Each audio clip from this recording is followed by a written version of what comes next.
The most important thing is to distinguish Islam as a religion, which is as diverse and as internally pluralistic as any other religion across the world, from Islamist extremism, which I define in one sentence as the desire to impose any version of Islam over society. I call them the minorities within the minorities, who are the first victims, who should be the first recipients of our concern and empathy.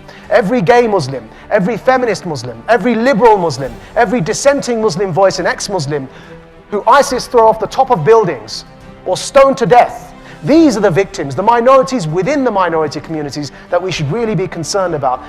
The UN, in the last 2 years, has passed 20 resolutions against Israel. 20.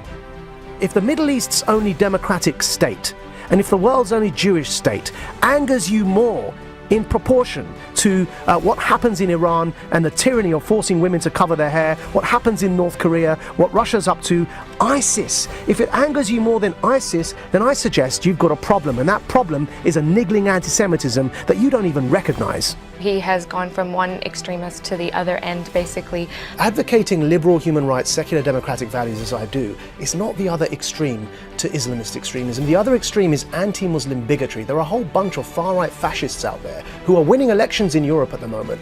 And we've got to stand up to both Islamist extremism and far-right fascism by consistently advocating liberal human rights values. If you're talking about violent extremism, that's one thing. But if you're talking about people who have a belief in a certain way of government, then what is the issue there? Surely you agree theocracy is wrong. Surely. Do I need to? Do I need to? I've witnessed torture in jail, I've been in prison, detained without charge, I've had my DNA taken, but I'm not killing people, right? So however we want to explain those grievances, they make people angry, we cannot justify terrorism.